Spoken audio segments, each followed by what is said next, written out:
Good afternoon. It is Sunday, March 23rd, 2026. Just thought I'd hop on board today and see if anyone wishes to chat a little bit.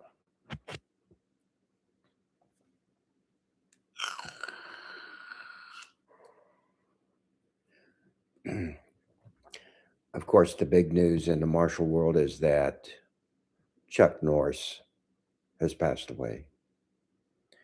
And may he rest in peace. He was a true icon in many different aspects of life. And I'm sure a lot of people are going to miss him. So hats off to him for life well lived. And rest in peace.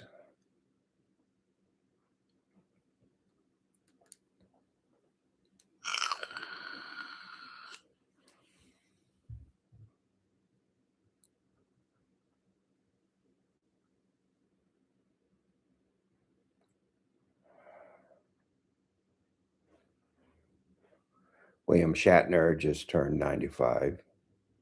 That's also in the news feeds. And he's another iconic person because of Star Trek, of course. And he seems to be doing great. Kudos to him.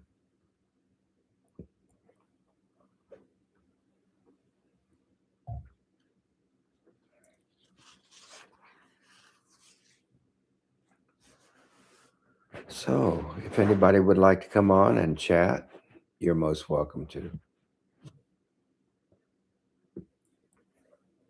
I'm up for a good chat today.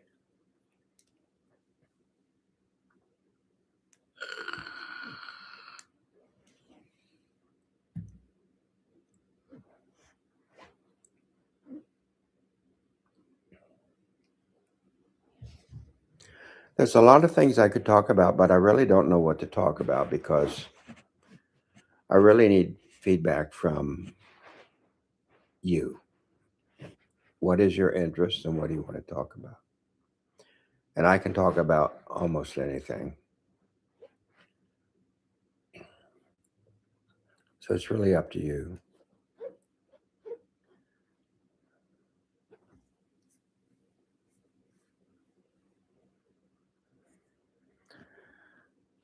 These chats are always impromptu. I used to schedule them, but then nobody would show up anyway.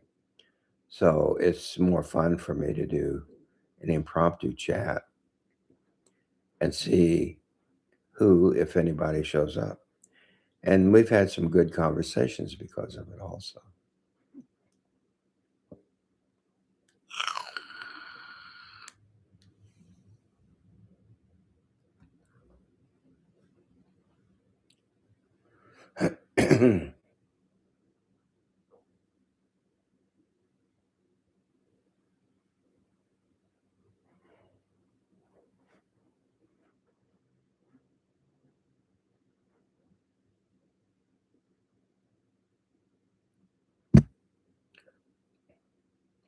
I started training in 1972, 54 years ago, I believe.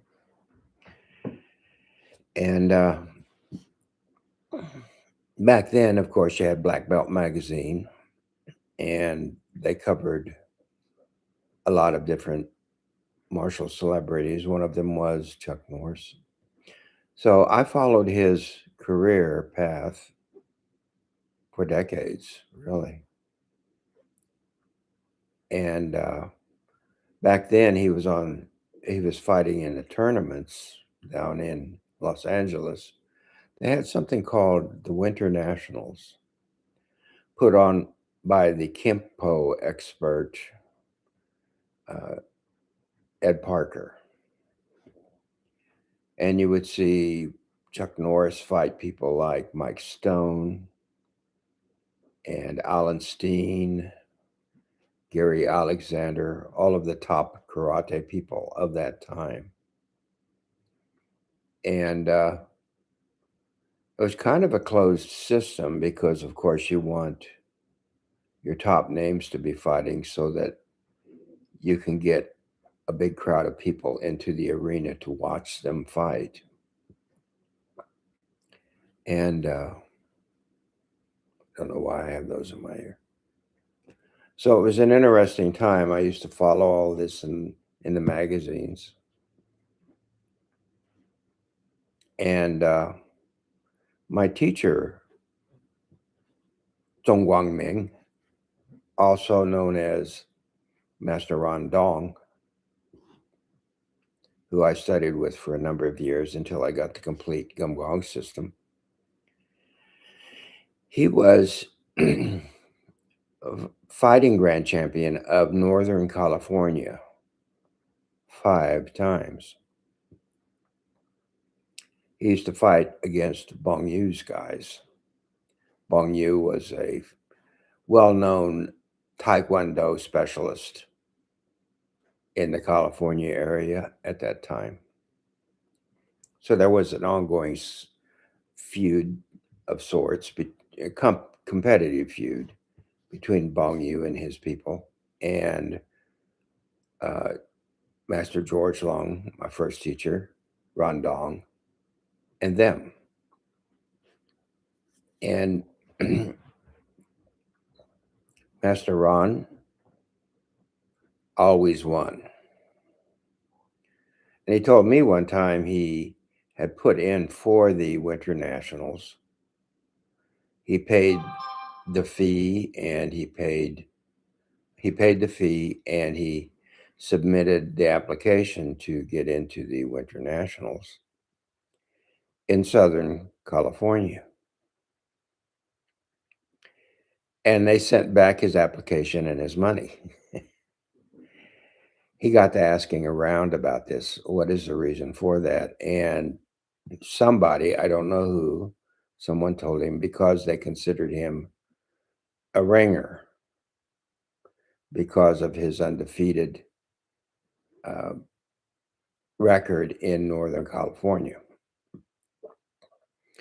So he was never able to get into the Winter Nationals. Had he gotten into the Internationals, he would have gained at least national fame for his performance there. But that wasn't to be so because everything is orchestrated in a certain way to promote certain people and to make sure other people stay out of it. So he never gained the prominence that he could have had he been allowed to compete in the Winter Nationals in Los Angeles. That's just one of those little artifacts of that time. When I started training, it was like a golden age in martial arts. Everybody was up and coming during that time. And some people gained worldwide prominence and fame, like Chuck Norris. He got into films and acting. He did a number of films. He did that Texas Ranger series, Walker, Texas Ranger, for 8 seasons. And he was considered an all-around good guy. He was a wholesome man, by all accounts. So he really achieved some integrity and fame because of that. And so when he dies, there's a lot of people are sad that he died. At 85 years old, even at my age of 75, you never know what's going to happen next. Even I could be gone tomorrow. But that's just the way it is with life. You do your best and you try to leave a good mark. And then you have to leave this plane of existence to go to another one. Who knows what that is? I know that the near-death experiencers, they have all kinds of stories about that. I don't know if any of that's true or not. I just have to assume it's something else. and I don't know what it is.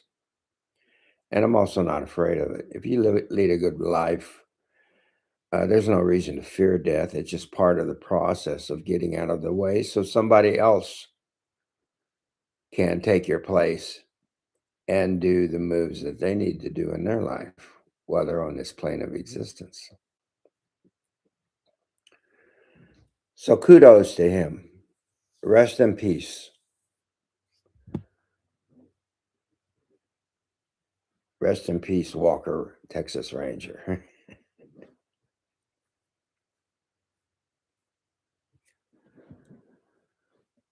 Now, as far as William Shatner, there's a lot of people asking him to take over the Star Trek franchise and run it. And I don't know if he's too old to do that or if he wouldn't want to do it because he doesn't have the energy left or whatever it is. But if he would do that, he would bring back some of the essence of the old Trek that a lot of the really huge fans love. So that would be interesting. Probably won't happen, but it is something to muse about.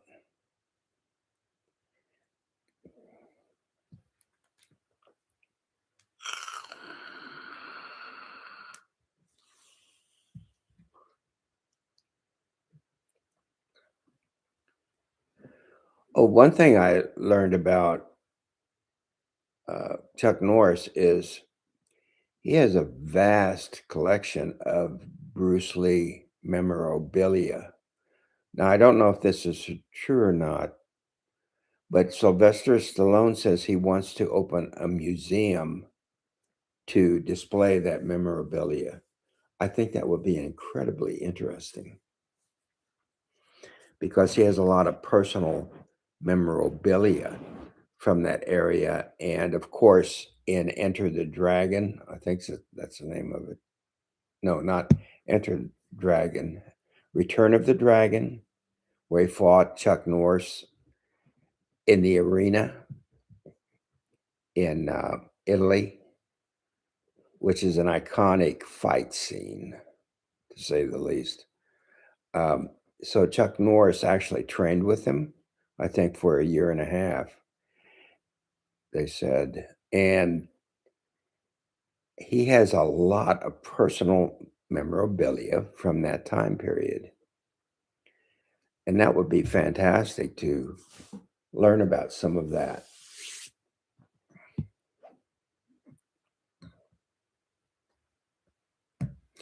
Those were good times.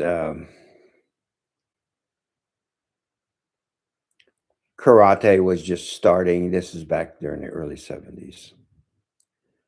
The period of, I would say, awakening started around 1968 to 1972 when I first started.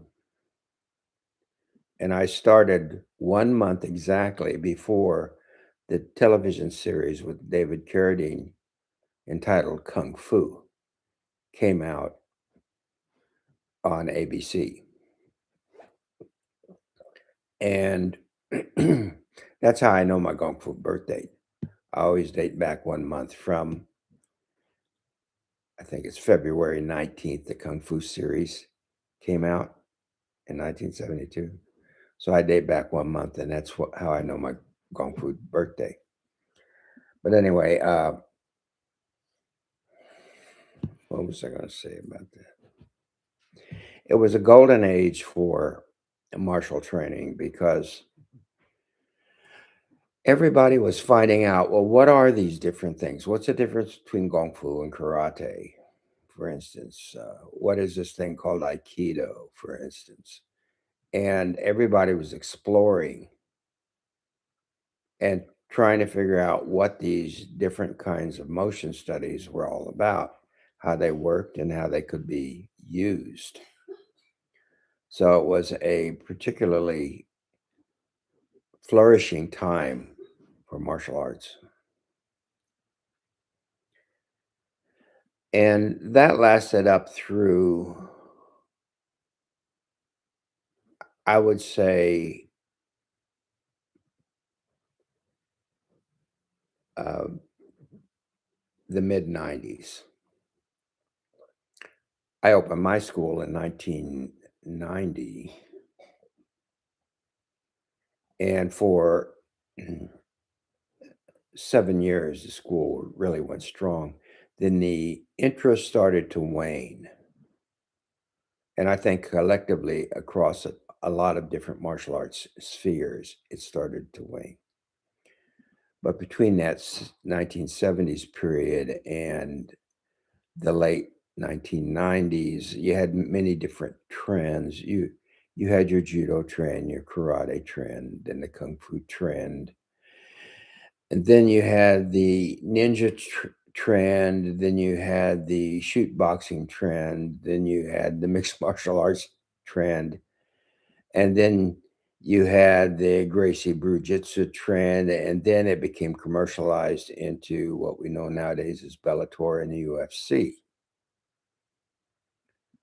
So there's been this progression, this evolution, and it's all based on money, actually. Because if you look at the old ads, you can get your ninja gear from Inside Kung Fu magazine and so on. Get your belts and their karate gis from Black Belt magazine. All these different things. So there was a lot of capitalization upon it, which in effect really kind of damaged the progression in training because it's tangent off of training. It's the artifacts of training rather than the actual training itself. And then when the final commercialization of UFC 1, 2, 3, 4, and then Dana White buys UFC and they established rules, and it became what it is today, and it's on Fox Channel today, etc. So also enveloping American boxing into that same company lately. So everything is just becoming consolidated into one cash cow for them. And people, just as with films, people are drawn magnetically into celebrity type activities and things that make money. And in fact, people try to get in on these things themselves because that's what people do.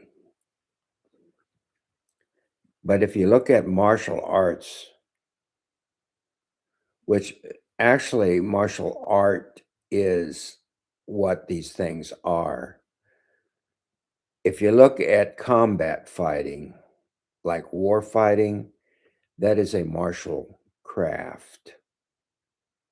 There's a craftsmanship to combat that keeps you alive. And of course, in these regulated competitions, etc., you don't have to worry about that. Two men enter, two men leave. In a duel, two men enter, one man leaves.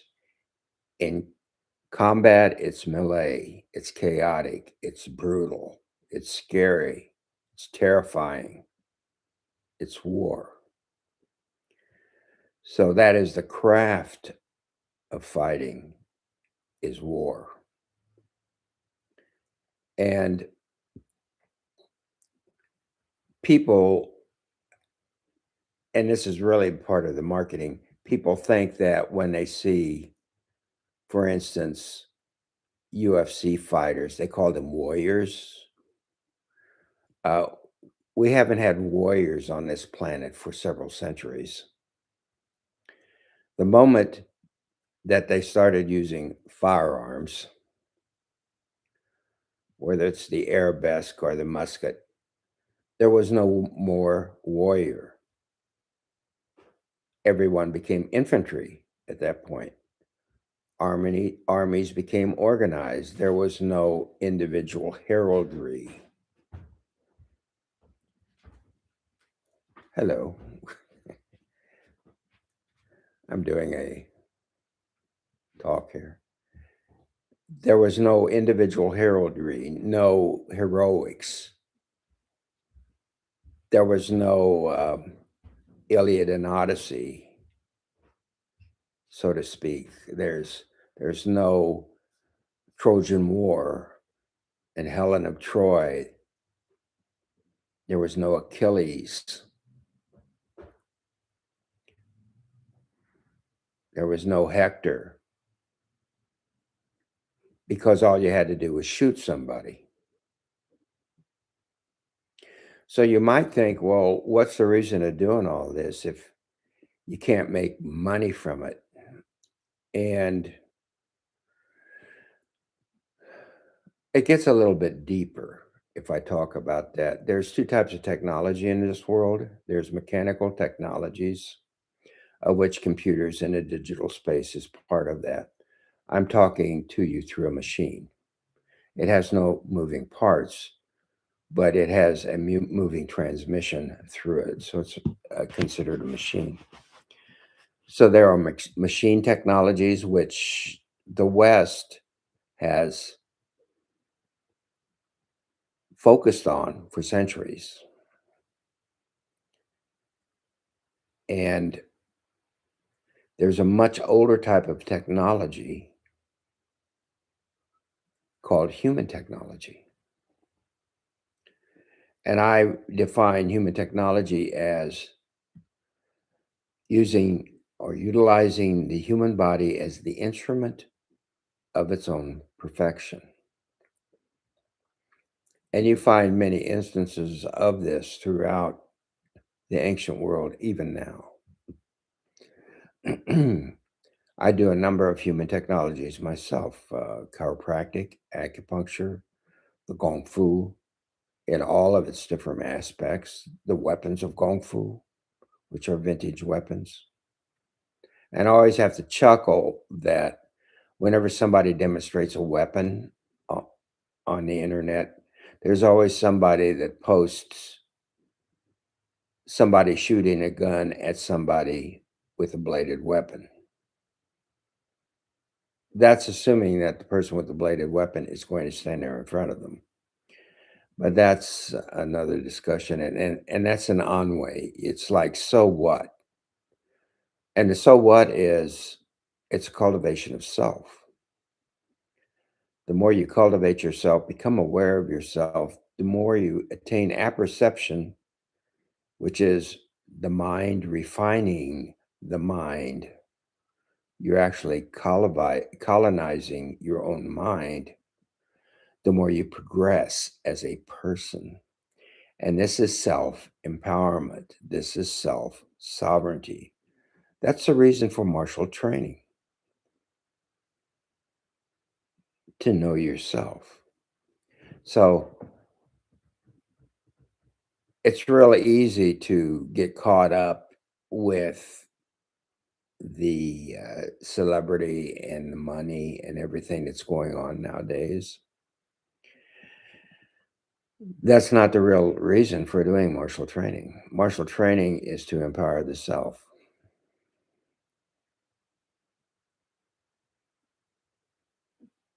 Now you can't say, "Well, I get that through the arts, poetry, dance, etc."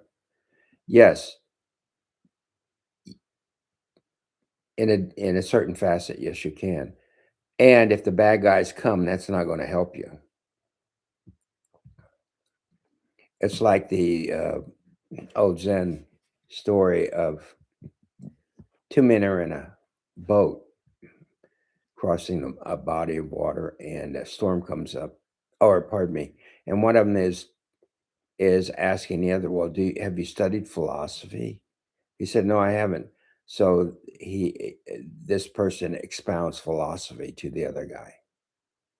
Said, "What a shame you have never studied philosophy." Storm comes up, the waves are getting pretty bad, the boat's starting to sink, and the other guy asks him, "Can you swim?" And he says, "No, I never learned to swim." And he simply says, "It's a shame you never learned to swim." So it's really important not to confuse different arts with martial training. Even martial art itself is an art. And in Chinese model, you have two different ways to train, or two different types of train: the Lohan and the Gum Gong. Gum Gong is what I do, which is combat training. And I used to fight a lot to hone those skills. Well, I'll put it this way: I used to get beat up a lot until they couldn't beat me anymore. But it's funny now. It hurt back then.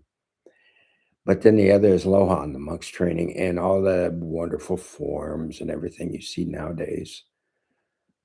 That's Lohan. That is a martial art. The Gum Gong is a martial craft. Now you get a certain amount of apperception of yourself, awareness of yourself doing the Lohan, but it's more like dance.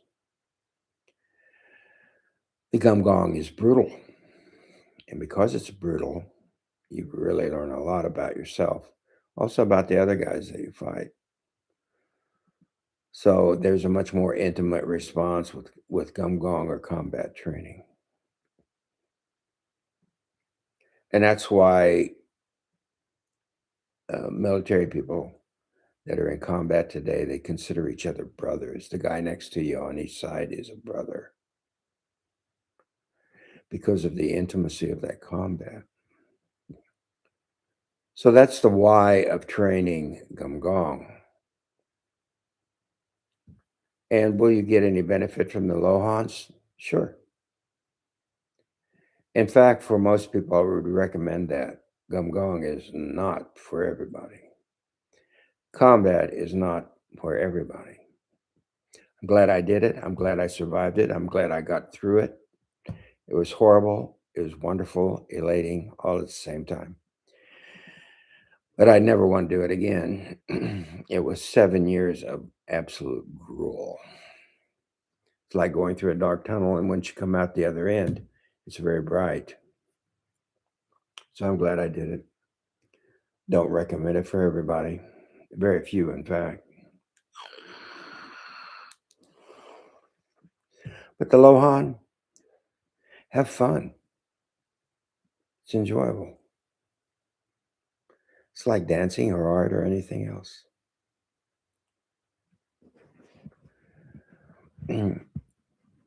I guess I'm talking about all this because when you come back to the passing of Chuck Norris, there's a lot behind that, and I've explained some of it to you. There's always going to be a good, bad, and ugly in the training, and some of it's very ugly. But that doesn't mean you shouldn't do it. And I personally could not imagine never having had the opportunity of the experiences I have had, or continuing to do it. 75 years old, and I can still train. I can still do 95% of what I used to do. The ground training, because of my robot knees, I can't do it. And there are certain things I can't do: the hopping, skipping, jumping, acrobatics that I used to do. It's in my old videos if you want to watch those. The stuff I used to do was pretty cool. Some of that I can't do, but as far as the stand up, it's all there. And it's even better. The timing's better. Everything's better.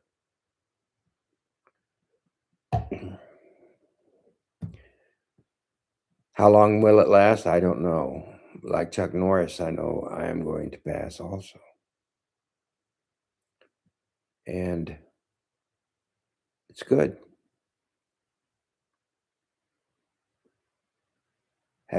Having lived a full life gives meaning to death. And I was laying in the hospital one time. It was in 2011, March 2011. Uh, My first operation went bad. Got a blood clot in my leg. Almost died from it. But I was laying there in bed and I woke up at 2 in the morning just looking out at the skyline in Indianapolis. This voice came to me and said, "What are you doing?"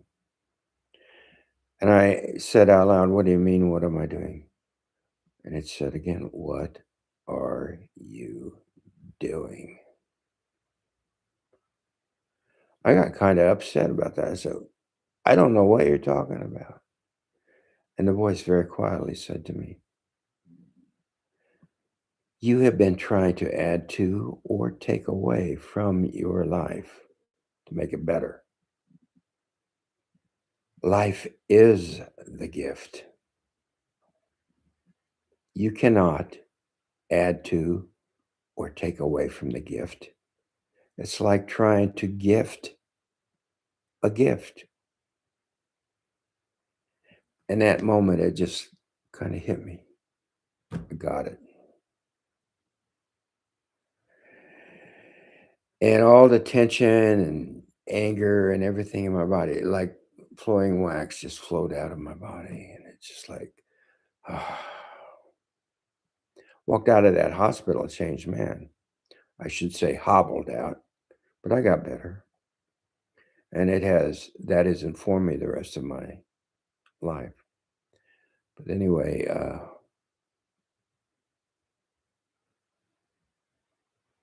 rest in peace, Chuck Norris. I'll see you soon.